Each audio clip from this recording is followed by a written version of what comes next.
especially with that performance against Alabama in the Swamp. People looking at that Florida-Georgia game as the decider in the SEC Eastern Division. But let's not forget about those Kentucky Wildcats off to a 4-0 start. It's not always been impressive, but in Mark Stoops fashion, it's been tough and determined and good technical football. And the Cats, again, have started off at 4-0. They will host the Florida Gators coming up this Saturday. We got David Waters on the line from Gators Breakdown to talk up Florida football. Hey, David. What's up, Mark? Not too much. How you doing? Yep. Doing good. So the Tennessee game, good ball game for the first half, close game. Tennessee made big plays in the first half to keep them close. Florida pretty much shot them down in the second half in regards to those high-scoring plays. Yep. And took it from there, stretched out the lead, and won the game convincingly. But what's your evaluation, both sides of the ball, of the Gators' effort against the Vols? Yeah, defense, Mark, got a 3-and-out on the very first drive, and then just big plays after that to give the Vols 14 points. They didn't score again after that, but it was two just big plays, which to me that was the only way Tennessee could stay in the game, was hit those big plays. They weren't going to drive up and down the field from Florida, and that's just not what they've been kind of doing throughout the whole season, kind of relying on a lot of big plays, and they would need them once again, I think, to hang with Florida. But they get those 14 points, and for whatever reason, it just takes Florida some time for that defense to settle in, get in the game there. But they did settle in. I mean, Tennessee missed some plays too. I think that's a little bit of worrisome there. Yeah, they scored 14 points. They probably could have had another touchdown or two. If you look at it, there's some coulda, shoulda, woulda plays there by their offense and missed throws and stuff, and missed coverages for Florida. Then a lot of that we saw in the first half, and so I mean, yeah, you shut Tennessee out, but you gave up 400 yards as well.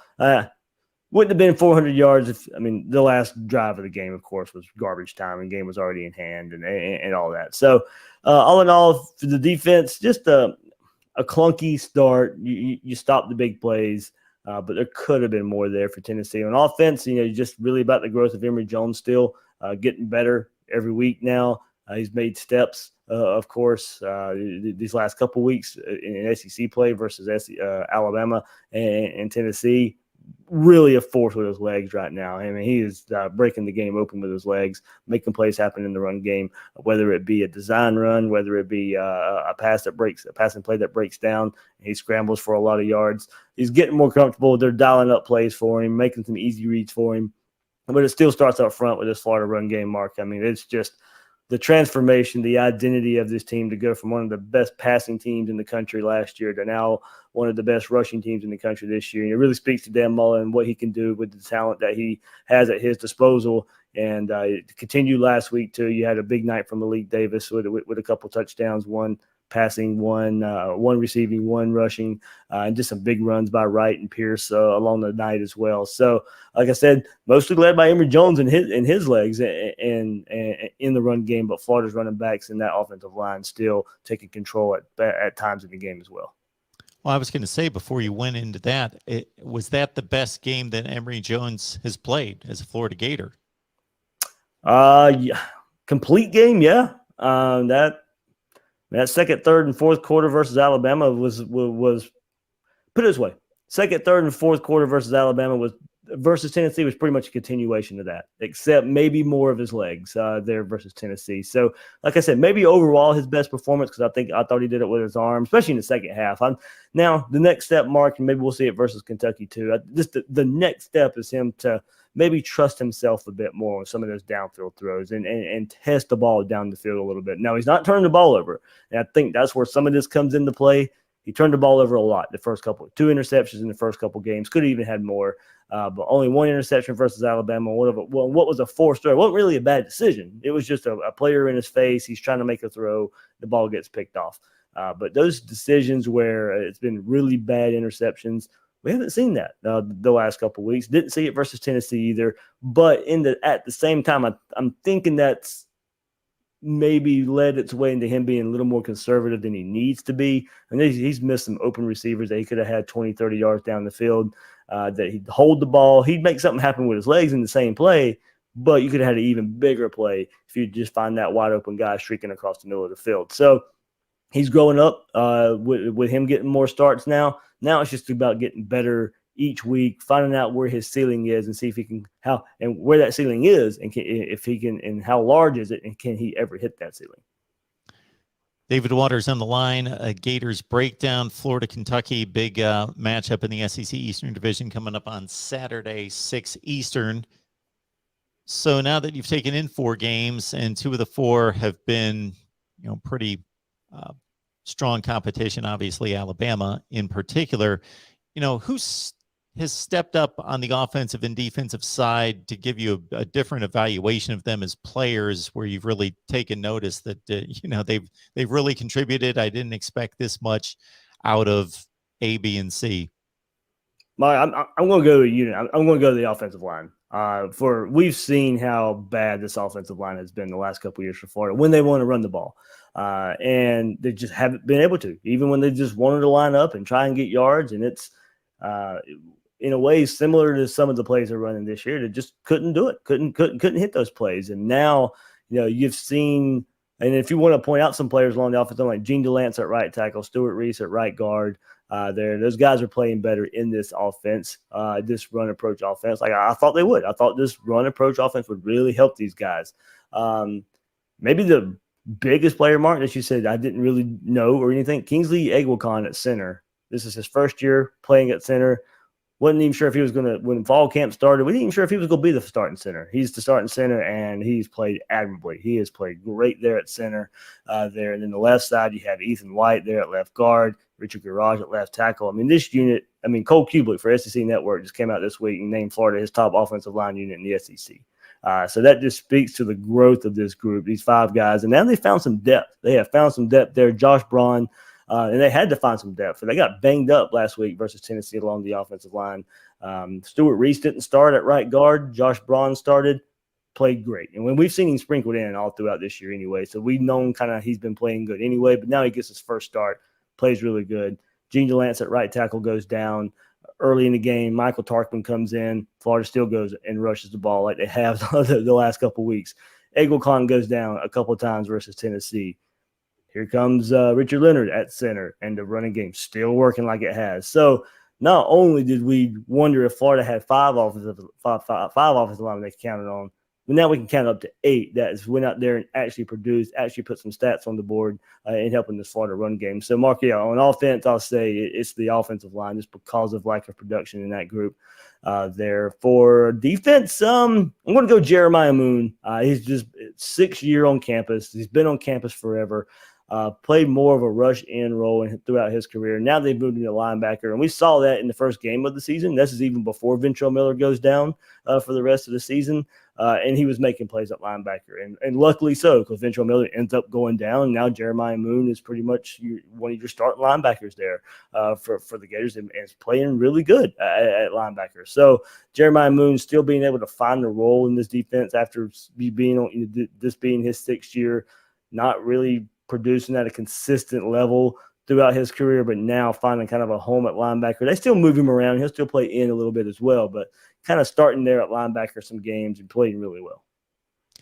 This has turned into an interesting series with Kentucky, where it was a foregone conclusion for years and years and years, basically decades, that Florida would win the game. But the last few wins in that series that ended with a 31 game winning streak, I think, for Florida. That the last few had all sorts of crazy endings and things that happened in Florida's favor. And then Kentucky finally broke through. Of course, it was Kyle Trask who hit the field in Lexington a couple of years ago in relief of Felipe Franks that led the big Florida comeback when they were down double digits in the 4th quarter. And, of course, Kentucky has turned into a nice program under Mark Stoops.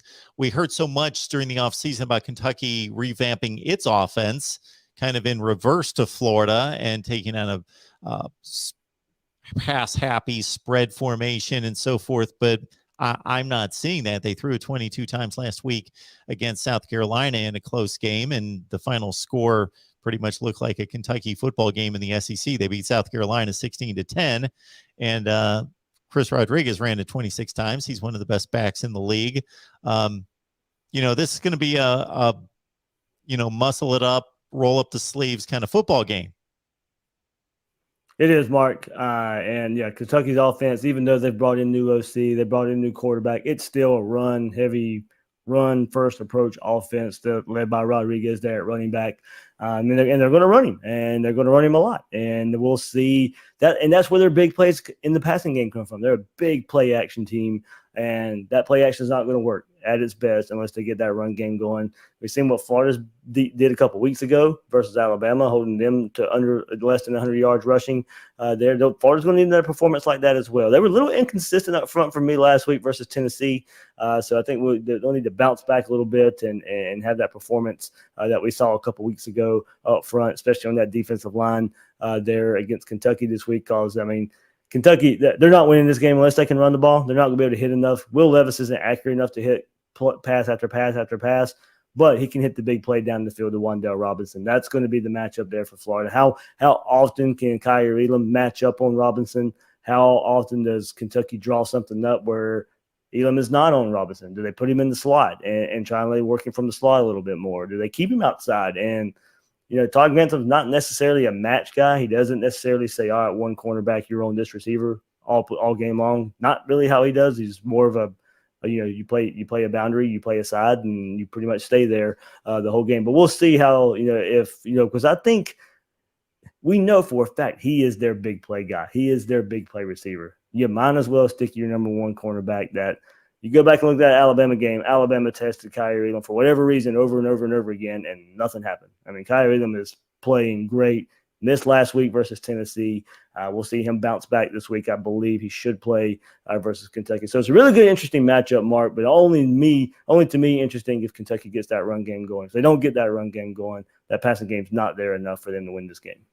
Wan'Dale Robinson, the Nebraska transfer, who has pretty much made an addition to this offense that we haven't seen at Kentucky in the last few years. Lynn Bowden was, in a sense, that kind of player, but of course he had to play quarterback his entire last season at Kentucky. Robinson had 7 catches last weekend.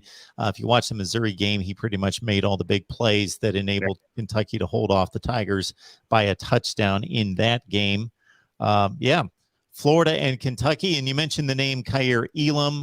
You also have some news on Anthony Richardson. They're both back in play. Both back in play. Mullen has not as much. He says Richardson's 100%, Mark, but he hasn't necessarily come out and said he'll play Saturday. So just because you say somebody's 100%, until Dan Mullen says Anthony Richardson's going to play, I don't know what the status is going to be.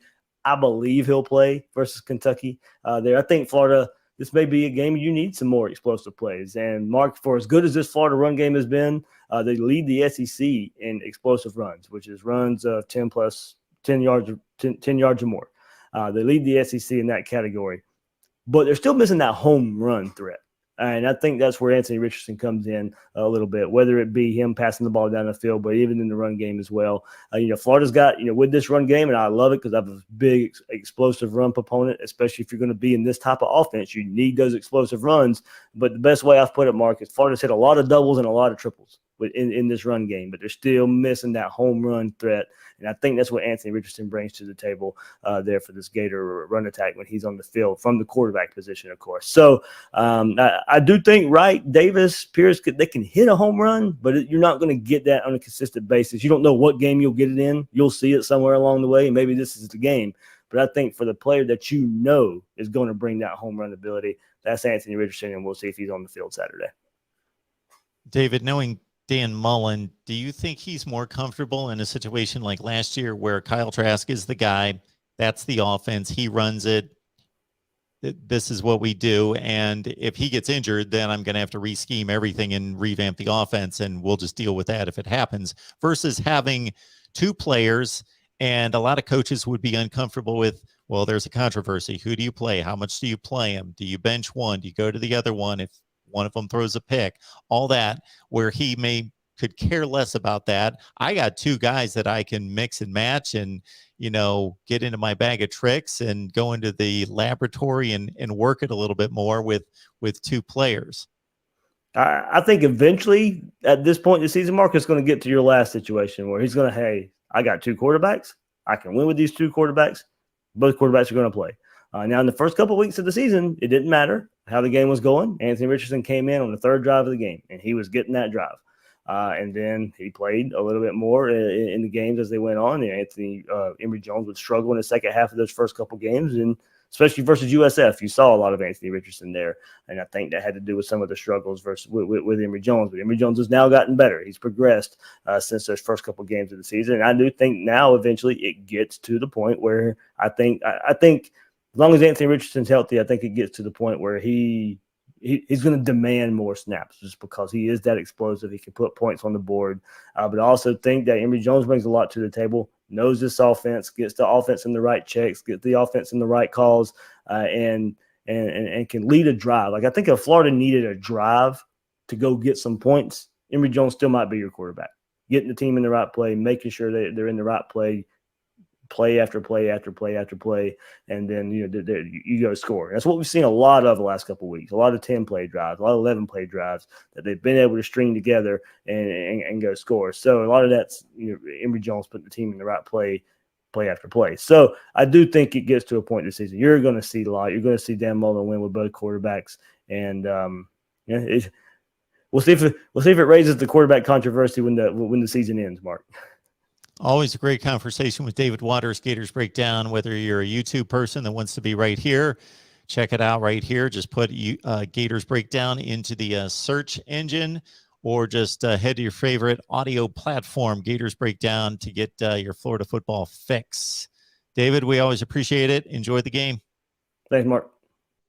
Wow, just about everybody's saying, how about them dogs in the SEC East? Still, how about them Cats? They're 4-0. Kentucky football. Let's talk it up with Kevin McGuffey from Last Word on College Football as the Cats tangle with those Florida Gators coming to town on Saturday night. Hey, Kevin, how you doing tonight? I'm doing great, Mark. It's great to talk to you again, and the excitement level here is, really off the charts. Looking ahead to Saturday, it's going to be the biggest crowd since the Florida game 2 years ago. It's already sold out, 61,000, something like that. I think I saw tickets were going for maybe a couple $100 online, which for Kentucky football, that's kind of a big thing. And they're going to try this blue and white thing. One section is supposed to be in all blue, the other section is supposed to be in all white, and for anybody who's ever seen that, how that goes. Like somebody, sitting in the white section, it's like, I always wear my blue shirt. When Kentucky plays, my blue shirt, I'm wearing it, and I don't care. So, but we'll see, But it's going to be a crazy atmosphere. You got the national televised game on ESPN, and I think the Cats, have a really good shot of winning now. And as we know, when Kentucky plays Florida, weird things happen. So, throughout history. So hopefully, eventually the law of averages has got to even out, you would think. But then again, who knows? So we'll see. But it's going to be a great atmosphere, and just can't wait. Well, of course, it's been, about 3 years or so since Kentucky broke the long 31-year losing streak, and they could have stopped the streak several years before that. But yeah, odd things, strange things kept coming up to bite the Cats, and then they finally broke the string. And then what was it? Just the year after was the game when Kyle Trask replaced Felipe Franks in Lexington with a double-digit deficit in the fourth quarter, and came back and beat Kentucky in 2019. Exactly. Throughout the history of Kentucky's kryptonite is the backup quarterback who has to come in, in the middle of the game. When Felipe Franks had that broken ankle, leg, whatever it was, and then Trask came in and just, I just had an amazing game. But you think about it, I'll just tell a story. 1986 was the last time Kentucky beat Florida at home. And I always like to mention, especially this week, like I was at the game. I was a junior in high school, by the way, just showing how old I am. And I was at the game with my dad, and we watched them, and they won. And at that point, Kentucky and Florida were even, beating each other. We win up here, they win down there. At that point, nobody knew what was going to happen after that. The streak has got to be one of the most maddening things, in college football history, I think. But to your point, the last three times Kentucky's played Florida up here, 2015, they lost 14-9. Dorian Baker dropped a sure touchdown. that could have given the Cats a lead. 2017 was the year where Kentucky just decided they weren't going to, put guys on the wide receivers, had like 10 players on the field, and Florida got 2 wide open touchdowns. And then, as you said, last year or 2 years ago was the Kyle Trask game. So, like I said, weird things always seem to happen. But maybe this will finally be the day that it breaks in Kentucky's favor. We got Kevin McGuffey on the line talking Kentucky football with the Cats hosting Florida. The Gators are 3-1. The Cats are 4-0. One game under their belts in the SEC, a 35-28 win over Missouri. Please like the video, share the video out on social media, help us build the channel, and subscribe right here at the Voice of College Football. All right, so talk to us about Will Levis, the Penn State transfer. And we heard so much and talked to you, of course, Kevin, throughout the offseason about what this Kentucky offense would look like this season versus what it's looked like for the past several seasons, a very run-oriented conservative offense, that it was going to be a little bit more spread out, open spaces, throw it. But I'm seeing similar pass-run ratios for the most part. Yeah, no, you're right. And, the whole thing, like you and I have talked, that in the offseason when they decided to fire Eddie Gran. And by the way, now Eddie Gran is back with Kentucky. He's a special assistant to Mark Stoops. So, and the jokes have started already that, Kentucky's offense was so good the first 2 games, and then they've kind of struggled the last 2. And people are trying to say it's because Eddie Gran's back with the program. I mean, of course, it has nothing to do with it. But, people just like to have things to talk about. But as you said, the whole thing was, the more wide open pro-style offense. And they have done those things. They made an effort to get, I think Wan'Dale Robinson leads the SEC in receiving yards. Chris Rodriguez leads the league in rushing yards. And when have you ever heard that, from Kentucky? So they have tried to do that, but I think ultimately Mark Stoops, being the old school football guy that he is, still would rather, in a pinch, run over somebody, as opposed to throw that 3-yard, 5-yard screen pass, or throw it downfield. And they have gotten a little more conservative, I guess you could say. The Chattanooga game, Liam Cohen basically said, we overlooked them. He just kind of dismissed that game, didn't think, Kentucky was going to have any problems. And of course, as everybody knows, Kentucky struggled and, basically had to pull it out in the fourth quarter. It took a Tyrell Asian pick 6 actually to finally put the game away. And so the idea was they were going to try to throw the ball a lot more that game and give Rodriguez, Kavasi, Smoke, those guys a bit of a rest, because they'd had such a physical game against Missouri the week before. And, it didn't work out quite that way. And Rodriguez only had like 48 yards that game. And but like I said, Levis has done some really good things. The one knock that had been on him is consistency and accuracy.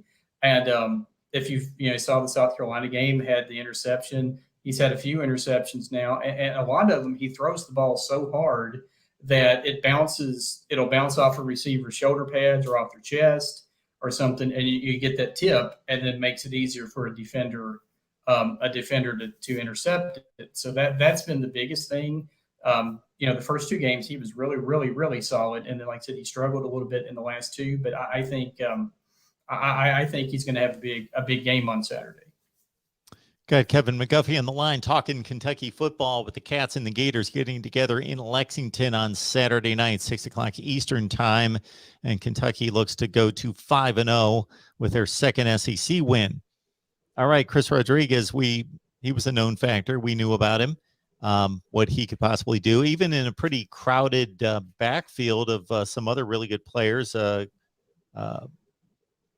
And Wan'Dale Robinson, you mentioned him, the big addition through the transfer portal by way of Nebraska. What has been the noticeable addition there with Wan'Dale Robinson in kind of opening up the offense?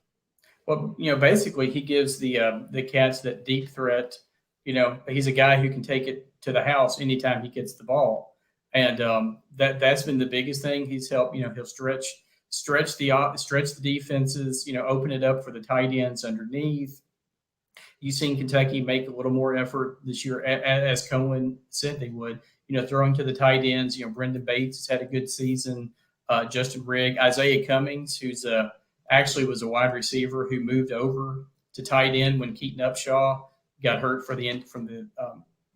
had an injury and is out for the year. So, he stretches the field, opening things up underneath. And then you go with Rodriguez, you know what you're going to get with him. He's going to run over you.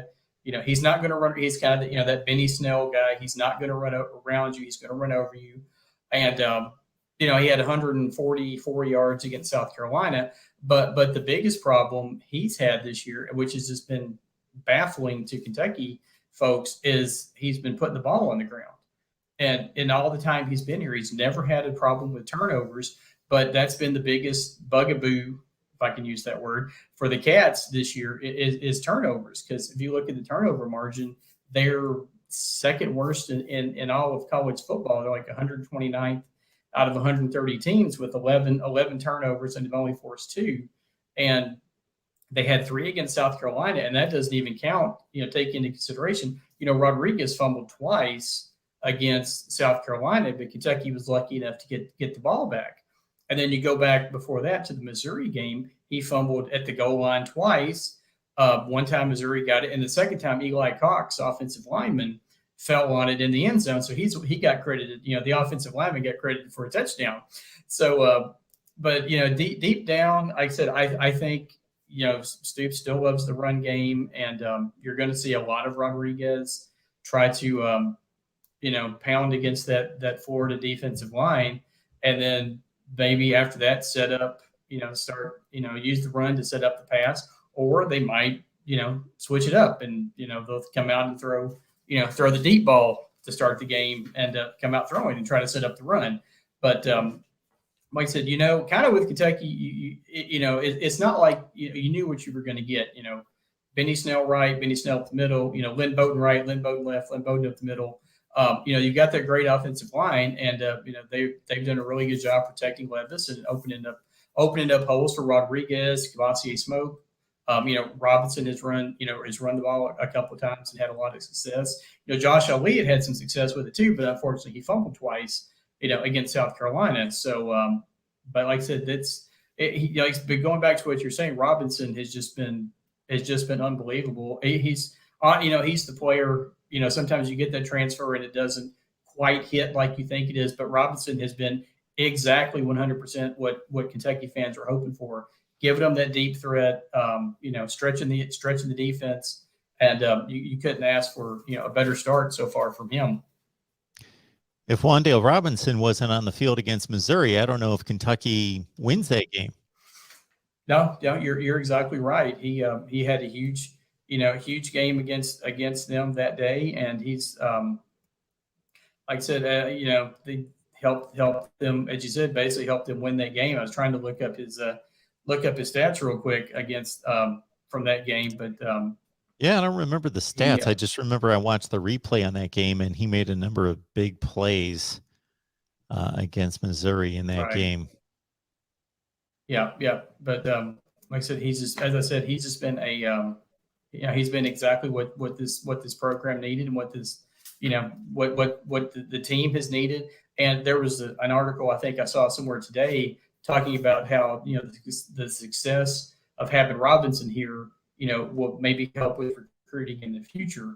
Those 4-star guys who maybe who may not have been looking at Kentucky before because all they're going to do is run the ball. And, now they're seeing what they're doing with Robinson, with Josh Ali, even Isaiah Epps, those guys. And so, it's something that could pay off in the future too. I got familiar with Carrington Valentine on Saturday against South Carolina. He's a really good player. DeAndre Square's a monster. Yusef Corker's been around the program for quite some time. He's a really good player on defense. Jacquez Jones, most people know about him that watch the SEC. This defense is playing up to expectations, I would think. Oh, yes, absolutely. You think about against the run, they're only allowing 87 yards a game running the ball. And that's going to be another big thing on Saturday because, in previous years, Florida, like in 2020 with, you had Kyle Trask throwing it to Kyle Pitts and Tony and those guys, they were a throw first, hardly ever ran the ball. And, this year it's been the complete opposite. They're averaging like 300 and some yards a game running, and then Kentucky is only giving up 87. So something's got to give there. But as you said, Corker has done, has been great. Carrington Valentine was a guy who's, kind of stepped in. There's been some injuries and off the field things, and he stepped in and has had a great season. And even going back to the spring game, he had the spring game as it was, he had a pick six in that spring game. And then, like I said, Josh Paschal, DeAndre Square, Jordan Wright, all of those guys have just done really, really great. And then up front with Paschal and Octavius Oxendine, that's another guy, another name to watch out for on Saturday. He had a really good game against South Carolina and actually has moved into the starting spot on that front line. And then big bully Marquand McCall, the big 340 pounder, clogging things up in the middle. So, what Brad White and that defense has done, over the last 3 or 4 years has been really, really, really, really exceptional. And like I said that trying to stop that Florida running game with the Kentucky defense is another, to me is the other big key in the game, along with limiting turnovers. Kevin Harris led the SEC in rushing for South Carolina last year. He only had 38 yards on 12 carries, and the entire rushing attack for South Carolina only 2.2 yards per carry against this Kentucky defense in a 16-10 win. But as you note, the turnovers are going to have to end, maybe unless they obviously on defense create more turnovers, because that 11-2 ratio, that -9, is not going to work against the likes of Georgia and Florida, you would think, because the team that wins the turnover ratio wins the football game like 80-some% of the time, and Kentucky's been able to buck that trend against mostly inferior competition. But Missouri was obviously a decent team that they played, and now through 4 games, you would think that they would need to turn that number around. Oh, yeah, you're absolutely correct. As you said, you can get away with the turnovers against Chattanooga, Louisiana Monroe, but if you have 3 turnovers, if Kentucky ends up on Saturday with a -3 differential with the turnovers, I think Florida probably wins by double digits. But Florida hasn't been very good with forcing turnovers either, so it's kind of an interesting dynamic there. Kentucky's given up the ball a lot, hasn't forced many turnovers, but neither has Florida. So, something may have to give there, but we'll see. And I did find it, by the way. Robinson had his 5 receptions for 101 yards, and then he ran for 73 more yards against Missouri. So yeah, that's why if you saw the highlights, that's why it all seemed like it was all Wan'Dale Robinson. So it was Robinson and Rodriguez, because Rodriguez had the 3 touchdown game that day too. So, but yeah, but going back, you're talking about Corker and then like Tyrell Asian. You think about the success that Kentucky's had with the secondary recently over the last 2 or 3 years. You think about, Mike Edwards, with the Super Bowl champion Bucks, playing well for them. Lonnie Johnson with the Texans, and then Kelvin Joseph, with the Cowboys. Kentucky's had a lot of great success in the draft, and you're kind of seeing that as, getting these guys in through recruiting. And it would not surprise me to see Asian and Corker, they'll be on somebody's NFL team next year, playing well probably. You feel good about this game, don't you? I do. I hope it's not false. Or, I told you before we started, maybe I've been drinking the blue Kool-Aid. I don't know. I've got the blue tinted glasses on. I just think there's just something, I don't know, it just feels different about this week for whatever reason than other games. It's kind of like Kentucky. If you look at it, they've established, they're the 3rd best team basically in the SEC East. They've won 7 out of 8 against South Carolina, won 5 out of 6 against Missouri, beat Vandy, I think 5 or 6 straight years. Even, against Tennessee now, they've won 2 out of the last 4. And if they should beat them, it's at home this year. And it'd be the first time they beat Tennessee in back-to-back years since the 70s. they feel they're right there. But now to take that next step, you've got to, in years past, Kentucky and Florida, you would see games like 63-5, or, there was one year it was 73-0. When Spurrier and, the Urban Meyer days, Kentucky feels, and they know they're competitive, because you think about what, 4 out of the last, 7 years Kentucky should have won, 2015, 17, and 19. And then you go back to 2014, the game down in the swamp, the triple overtime game, that Kentucky should have won, when Florida got the gift of a delay of game penalty that wasn't called, and they got a touchdown to extend the game. So, they know and last year, I'm throwing last year out because Kentucky was down like 25 players due to COVID. I think you can throw that game out, but after that, those last 5 years, Kentucky, they feel like they can be competitive, and to take that next step, they've got to beat Florida. And I just, like I said, I'm probably drinking the blue Kool-Aid, but we'll see. I'm going to pick Kentucky to win like 31-27, something like that. I haven't finished my official preview yet, but there's a little, for last word on college football, but there's a little sneak peek. I really feel, just something just seems different about this year. And, I may talk to you Saturday night at 11 o'clock and be depressed and drinking, a ton of bourbon. But, who knows? But that's just, there's just a different feeling about this year. And it could just be all, smoke and mirrors. I don't know. We'll see. But yeah, I do. I'm not saying I'm confident they're going to win, but I feel better about their chances. As soon as you mentioned the Steve Spurrier and Urban Meyer days at Florida, and mentioned a few scores, you said 63-5. I thought 63-5, that was a football score. You were right, 63-5. So, I looked at, I didn't get back to the Spurrier days, but under Urban Meyer, the Florida wins were 49-28, 26-7, 45-37. That was the close one. 63-5, 41-7, 48-14. Yeah. That was probably 2007, right? Was the 45. Yeah, the close one. Yeah. Because that was the week after Kentucky had beat LSU when they were number 1. And you had like the whole country, so, okay, and that was Tim Tebow, I think. So, so you had Andre Woodson for the Cats and Tim Tebow, and that was one of the best, that was probably 2 of the best, like, UK games, even though they lost, but, that LSU game and then the Florida game. But yeah, there was one game back in the 90s that I swear it was like 73-0, but it was more because people remember Elliot Uzelak was the offensive coordinator here when Bill Curry was the coach. And that was when Tim Couch was a freshman. Now, everybody hopefully remembers Tim Couch, great quarterback in Kentucky, and until Baker Mayfield did it last year, he was the last quarterback to take the Browns to the playoffs. People probably don't remember that. He's always remembered as a bust, but he really wasn't if you go back and look at his stats. But anyway, what people remember about that game is that they had Tim Couch out there trying to run the option, because that was the offense of like Curry and Uselak and those guys they wanted to run. So they were running you have this guy who threw for 10,000 yards in high school, and he's out there trying to run the option against Florida, and he's getting killed. But anyway, so like I said, there's a ton of memories, and most of them are not good in this rivalry in recent years. Kevin, I've got 2 scores for you in the 90s, 65-0 and 73-7.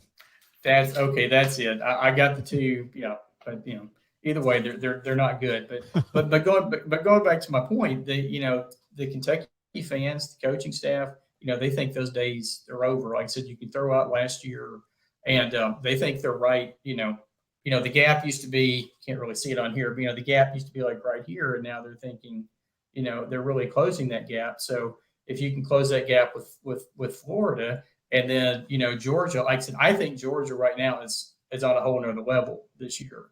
I do, along with the Kentucky, I do bowl projections for last word, and I've got, I have Alabama and Georgia playing in a championship game, which I'm sure most people do, because I think they're the 2 best teams. And even though it'll be a rematch of what happened a month ago, I think those 2, and Georgia might even be ahead of Florida right now, or ahead of Alabama. But it's never going to change that in the polls, as we know, because Yeah, I don't know. Remember where you had Georgia, like Georgia and Alabama ranked this week, but 2 and 3. 2 and 3. Gotcha. Yeah, but like I said, Kentucky has they're I think staked that claim as hands down the third best team in the East, and now they're trying to move up. So we'll see. Like I said, everybody I'm sure all of the great Florida fans that are watching this, David Waters or somebody, they'll be like, yeah, he's crazy, blah, blah, blah. So, and then I'm sure I will hear all about it not only if Kentucky loses or if Kentucky even gets blown out on Saturday, which is fine. But that's all, it's all good fun, and talking with, folks on Twitter and, message boards and stuff like that. So. Absolutely. And I have the most fun because I can just sit in the middle and just enjoy the game and listen to both sides. Yeah, that's true. And then you just, give your expertise and, have the other people on and, so you're like, hey, Florida, what a game or whatever, or Kentucky, hey, you guys did it, kind of thing. But anyway. It works for me. Yeah. Kevin McGuffey, last word on college football. Head on over there. Check out Kevin's work. Also, Jason Ray, Tony Siracusa over there doing a bang-up job at Last Word on College Football. So get ready for this weekend by checking out their articles. Is there anything in particular besides the bowl projections that you're working on?